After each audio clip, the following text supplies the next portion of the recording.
శీషు నువ్వు నా దోస్తురా. దోస్తు దోస్తు దోస్తు శీషు నా దోస్తు. నిజంగానే నేను నీ బెస్ట్ ఫ్రెండా హోపు? అవును శీషు, నువ్వే నా బెస్ట్ ఫ్రెండ్. నాకు ఇంకెవరు ఫ్రెండ్స్ లేరు. అయినా శీషు, ఎందుకు ఈ క్వశ్చన్ అడుగుతున్నావు కొత్తగా? నేను బైబిల్లో నుండి ఒక స్టోరీ విన్నాను, ఒక ట్రూ ఫ్రెండ్షిప్ స్టోరీ విన్నాను. అందుకని నేను నిన్ను అడుగుతున్నా. ట్రూ ఫ్రెండ్షిప్ అంటే మన స్టోరీనే. ఇంకొక స్టోరీ ఉందా? ఏం స్టోరీ నాకు చెప్పు. ఒక అతనికి పెరాలసిస్ వచ్చిందంట. మంచం మీదే పడుకొని అలా ఉన్నారంట.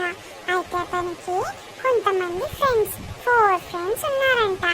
అయితే ఆ 4 ఫ్రెండ్స్ జీసస్ చాలా మిరాకిల్స్ చేస్తున్నారని విన్నారంట.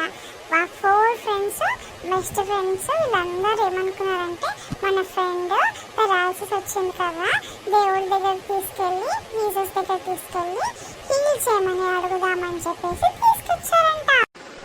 అయితే ఏమైంది? జీసస్ మ్యాజిక్ చేసి ఆ పెరాలసిస్ అతన్ని హీల్ చేసేసాడా మరి? కానీ దానికన్నా ముందు వీళ్ళు ట్రూ ఫ్రెండ్షిప్ ని చూపించారు. ఎలా తెలుసా? అక్కడ ఏసే దగ్గర చాలా మంది, ఇంట్లో చాలా మంది ఉన్నారంట. ఆయన తీసుకెళ్ళడానికి చాలా కష్టమైందంట.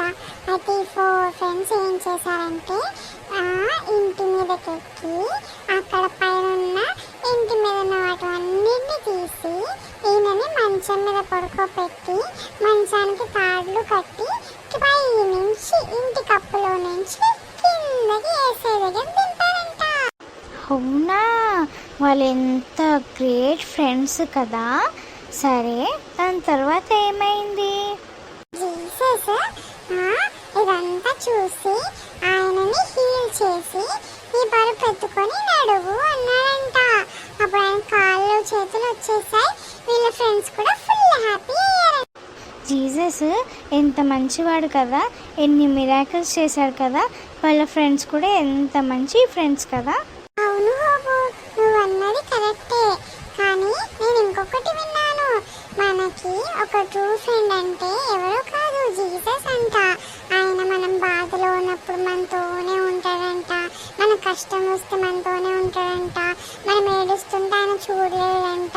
మనకి ఏ ప్రాబ్లం వచ్చినా ఆయన మనతో ఉండి ఒక మంచి ఫ్రెండ్ లాగా మనకి తోడుంటాడంట. అవునా శిశు, నిజంగానా? మనతోనే ఉంటారా? అవును బాబు, మనం చిన్న ప్రేయర్ చేసి, దేవా మీరు నాతో రండి అంటే మనతో గుడ్ ఫ్రెండ్గా ఆయన మనతో ఎప్పుడు ఉంటాడంట. కాబట్టి మనకు ఒక మంచి ఫ్రెండ్ ఉన్నాడు. హోబు, నువ్వు